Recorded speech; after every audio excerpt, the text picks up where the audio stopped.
Home alone. I stayed home alone when I was 12. My mom and brother went out to a party, but I don't like parties, so I stayed home. I thought I was safe with my 2 dogs, but things would go left as time progressed.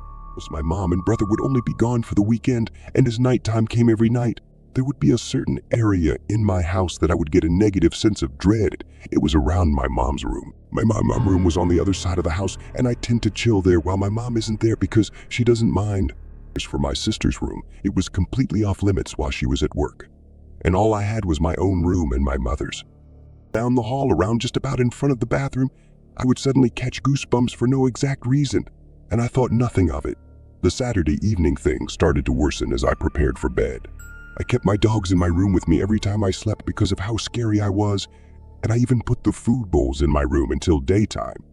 I usually went to the bathroom before sleep, so I didn't have to step foot in that creepy hall in the middle of the night.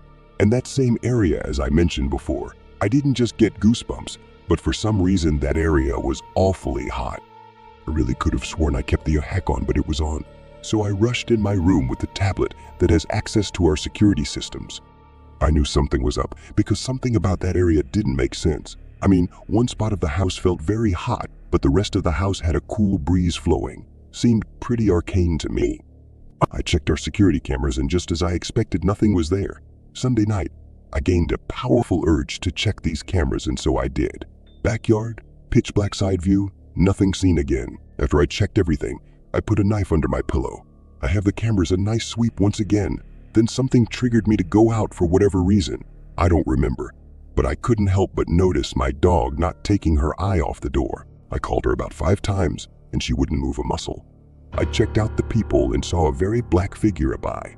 It was so dark that not the cameras or the sensor IV could catch it. I grew nauseous with fear and prepared of it as I felt it coming. I rushed to my room and tried to dial 911, but I couldn't. My shivering was severe. Before I knew it, the thing left, and I explained it the best I can to my mom, but she quickly dismissed it and told me to stop playing with her. My brother reacted the same as expected, but I never stayed by myself ever again. Hide and seek. I've always been good at hide and seek. Especially when me and my sister were kids, she would never find me whilst playing the game. My stealth was always so good, and my parents would often lose me in shopping center shops and supermarkets. My sister and I, both 14, were left at home while our mom went shopping. We all know how long moms can take when they go shopping, so she was gone for about 2 hours. While I was watching Netflix in my room, my sister was taking a shower. Someone knocked on the door, but I didn't hear it right away because I was half asleep due to the relaxed atmosphere in my room. I heard a loud knock on the door, which made me pause the show that I was watching. The knocking continued, and I realized that it wasn't just my imagination. I went downstairs to check who it was. The knocks were usually loud when my mother carried shopping bags and knocked so that she wouldn't have to put them down. I wondered who else, apart from my mother, would knock on the door like that. While I was walking, my sister called out from the bathroom. "I think I heard the door knock," I replied. I know, and went to the door. I asked who was there, but no one answered. I thought that was strange, so I turned on the outside light and looked through the peephole. There was no one there. I had my phone in my hand, and then I received a text on Snapchat from my friend, who asked, "Who was that standing at your door knocking like the police?" I didn't believe them at first, but a few hours later, I was still worried and waiting for my mom to come home. I called her and asked where she was. She said she was at the checkout, just paying, and I said, "Okay, see you soon." My sister was upstairs doing her makeup and putting on her eyelashes as she was planning to go out with her boyfriend later that day. I went downstairs to grab a drink, and out of the corner of my eye, I saw someone wearing black walk past my house. At first, I didn't think much of it, but I decided to check the footage from our Ring doorbell since my mom, sister, and I all have access to it on our phones. I saw a person dressed in all black standing outside my door, talking on the phone. I was confused and wondered who it could be.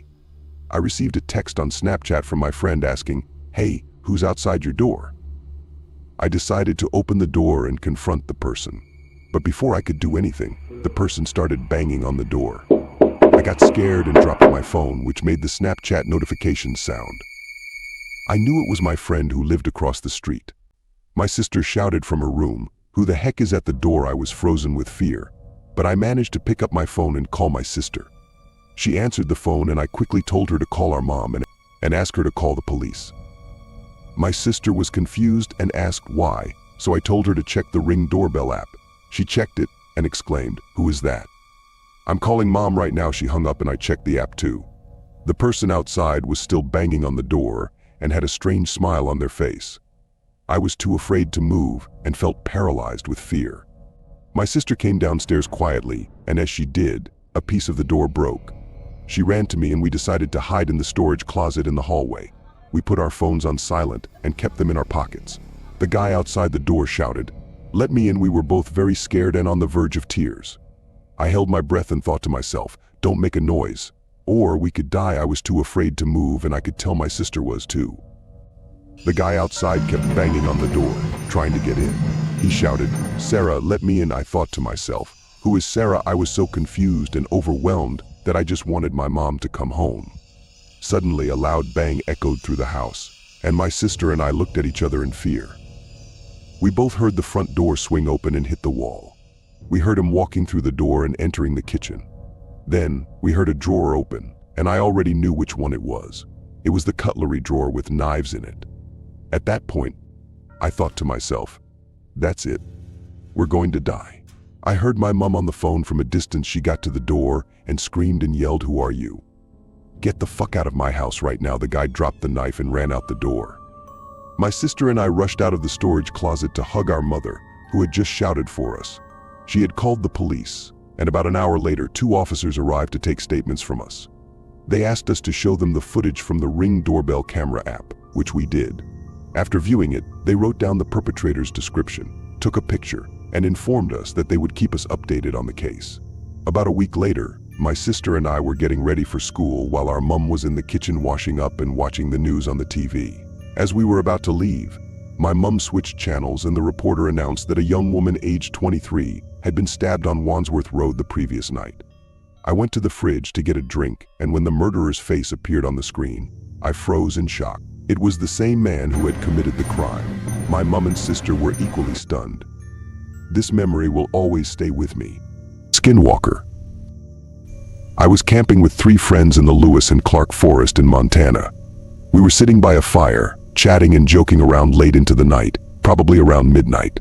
I heard what sounded like gravel being kicked on the gravel road over my right shoulder. I quickly turned my head to the right and caught a glimpse of a towering, gray figure standing on the road. It scared me so much that I had to look away. When I gathered the courage to look back, expecting to see the figure still there, it had disappeared. My friends and I found ourselves surrounded by a vast forest. As we were exploring, I caught a glimpse of a figure and became startled. My friends, knowing that I wouldn't make something like this up, were also intrigued. We searched the area thoroughly, checking in and out of the trees and bushes, but found nothing. We heard a branch snap, which seemed to come from just a few trees away. However, our phone flashlights weren't good enough to light up the forest, so we couldn't find any trace of what caused the sound. My friends were spooked after the branch snapped, and they just wanted to go into the tent. But I wasn't going to sleep that night. Later on, I talked my buddy into joining me to drive out into an open area, so we could enjoy some music and stargaze.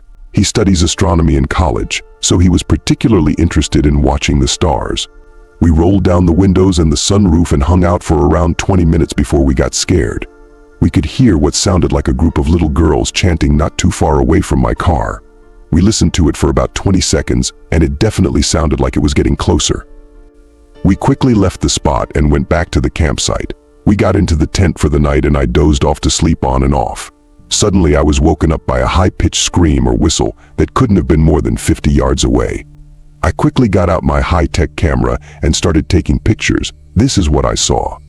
I don't know what it is, but I don't think it's an animal or human. I lay there alone in complete darkness, lost in my own thoughts. This memory will stay with me forever. If you loved what you just saw, don't forget to hit that subscribe button and spread the word. We've got spine-chilling new videos for you every Monday and Friday. Are you brave enough to face our next haunting tale? Stay tuned to find out.